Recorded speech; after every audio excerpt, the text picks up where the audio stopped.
All right, moving along to long ball two, number of the day here. Detroit City FC unveiled the new naming and some more sketches of the brand new stadium on Monday night. They kind of bedded in, had an event at Mercado in Southwest Detroit, just down the street from the proposed new stadium. And they unveiled renderings, one of our favorite things in the show, new stadium renderings, and it's going to be called AlumniFi Field. It's going to be a 15,000 seat stadium proposed to be open for the 2027 USL Championship season.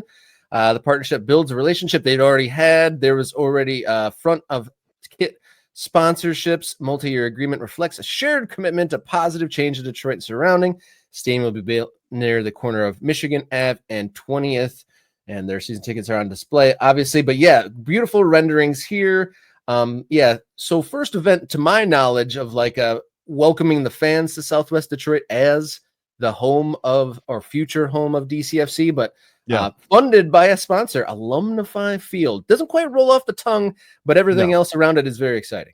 Yeah, these are pretty pictures. I mean, they're not, we went looking, there are a couple of different angles and there's some close-ups. You can see a close-up of that entrance that says Gate 1, home of Detroit City Football Club. There's a closer version of that. I think there's sort of a through that opening there. You know, obviously this is not an entirely enclosed building, which you wouldn't expect for a second division team.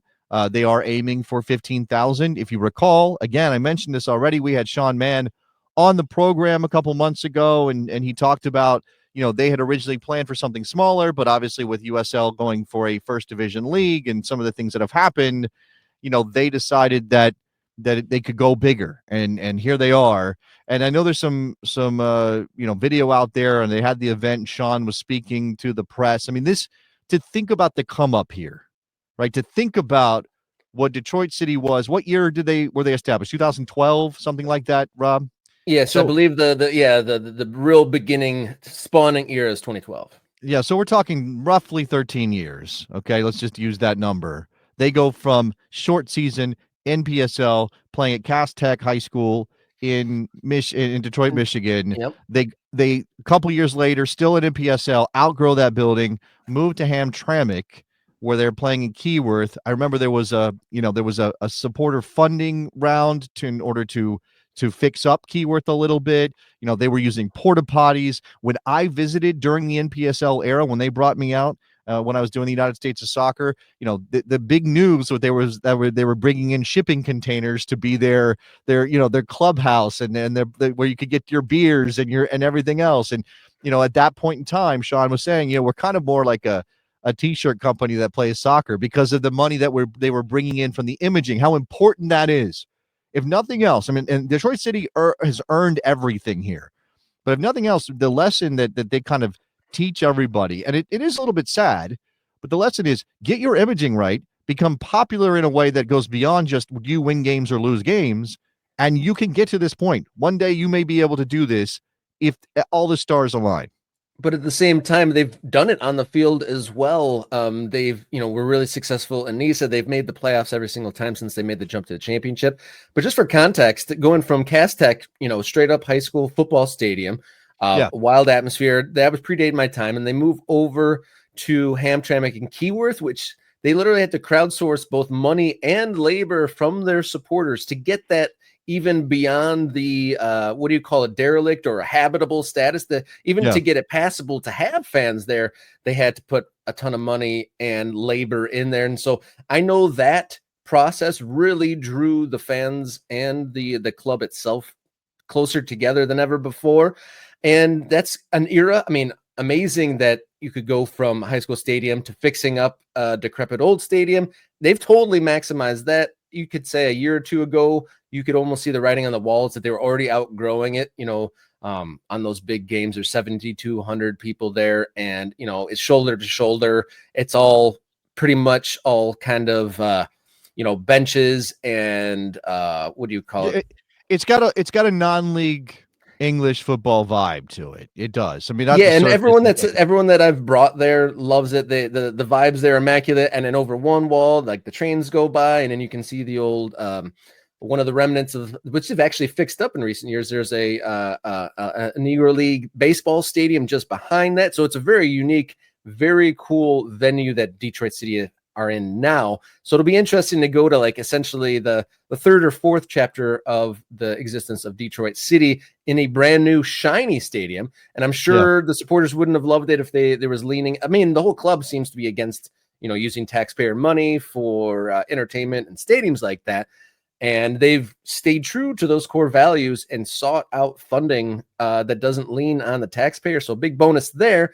But another big jump in the progression of Detroit City as a professional soccer team to go to a brand new shiny stadium. And also interesting, you noted that this all came about in the midst of like in real time as the Pro Rel and the first division announcements come out. So big long-term planning having to pivot midway to adjust to the new landscape ahead of us. Yeah, but I mean, how look, if you're talking chaos theory, butterfly effect, which is what a bad Ashton Kutcher movie, but also that theory of like if a thing it explained happens, butterfly effect. People know what that is now. Bad that's movie true. now. That's true. I mean, well, it's also just like if you went back in time and killed baby Hitler, how much better would the world be? Like that kind of stuff. Like in your head, like different timelines and stuff. Yeah, it's arguable. I think it's arguable that if not for Detroit City's success, and if not for NISA fumbling the bag and pushing Detroit City to go into USL, right? To find new investment, which is a silent partner that's not pushing Detroit City in a different direction than the spirit of the club. If not for things like that, maybe USL isn't at a point where they can say, let's do a first division.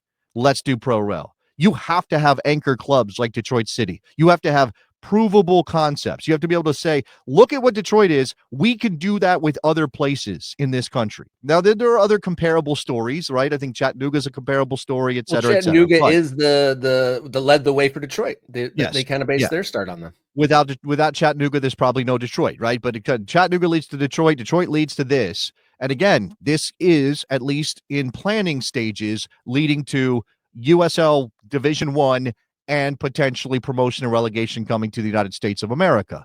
And I think, again, I don't know that it's too much to say that Detroit City is again sort of the inception point for a lot of the things that have been happening over the last 15 or 20 years in this country. Now, I mentioned that we had Sean Mann on the show. I did clip up a little bit. I think the location here is interesting, and to get some insight, and maybe, Rob, you can provide some. I know we had producer Jenny. You guys know Detroit way better than I do. Here's a clip that I pulled up of Sean Mann being on our show. I think this is, when was this, Rob? 3 months ago? 2 or 3 months ago, talking about location. Let's see what I got here. So, we spent 5 years behind the scenes looking at various sites and engaging on, transactions and like trying to secure land. And I think we caught everybody off guard that we were able to assemble 13 parcels owned by 5 different private entities, and somehow no one figured out what we were up to. And, the site we settled on is right kind of, just towards the bottom middle of the site. It's just a mile or so west of downtown, and it's really a dead former industrial area, an old meatpacking district and rail spurs that separates Corktown, which is one of the most historic neighborhoods in the city, where there's a lot of small business, a lot of development happening, and Mexicantown, where I live. And which, as the title would indicate, is a large Latino population, and we're really bridging these two neighborhoods that there's already existing entrepreneurial spirit, like small businesses, a lot of retail. Lost it there, but I think it gives you a sense of what they've managed to do. I mean, that this is also, again, this is the work. You don't want to say, oh, how lucky were they, or how fortunate, or everything came together in a way that kind of defies explanation, because this is Detroit City doing the work. Now, other clubs may not be able to find the same kind of opportunity. Detroit, I think, is particular in that way, Rob, because it is sort of in a rebirth phase. That means there's a lot of opportunity to do things like take over a decrepit hospital and slaughterhouse and turn them into your stadium site. That might not be a thing in other places, but man, it's just so cool to see this. And I really hope I get a chance to go out there and see this place when it gets going. Yeah, it's exciting times, and the biggest footprint for soccer that Michigan's ever had. I mean, there's a lot of soccer being played, a lot of youth, but it's almost all exclusively being played on like high school football stadium fields and stuff like that. So having something permanent for soccer in Michigan is huge, regardless of all that. I want to bring in a comment. Shout out to Nate, who is a channel member and MK Ultra. Nate saying the growth of minor league soccer, obviously putting that in scare quotes because we don't like that label, but the growth of minor league soccer has far surpassed the success of the U.S. men's national team as the most positive force in soccer in this country. It's what I enjoy hearing about the most now. Now, I would say that if you're talking about men's soccer specifically, this is absolutely true. I mean, for me, again, this is somewhat subjective. This is Nate's opinion, but I would agree with this for the most part. If you're talking about women's soccer, it's obviously a different world, and you can talk about the U.S. women leading into NWSL and the success of that league now. But this is you kind of have to be nerdy to be attracted to this. Like, I'm going to go read about Modesto, or I'm going to go read about again, Burlington, Vermont, which is a side of an amateur team that has all this potential. Like, you have to be really nerdy to be into this. But man, it is cool to see the growth. And this is, I think for me, long been the dream. Like, it sounds like such a simple thing, but we just got to take the map of the United States, identify any place that has the potential to support a soccer team. And obviously you need people who are invested and have money and can put it behind the idea, but just dot the damn map. Just put those pins every single place you can, because this country is too damn big for us to be stretched out the way that we've been historically. If we're going to reach our potential, we have to be dotting the map. And Detroit is obviously a big city and a big metro, and that gives Detroit City an advantage over some of these smaller places. But there's got to be opportunity. And when we talk later in the show about some of this, I think this is going to be fascinating to consider. Yeah, definitely exciting times. One final note on this, Nicholas Murray saying that Louisville and Sacramento may be leading the way to the Chattanoogas and Detroit of okay, that's fair. And shout out to our man Nicholas Murray, obviously always repping for USL and USL history. I would say that those teams both launched as professional operations. Their goal was not to go from amateur summer league to professional and building their own stadiums.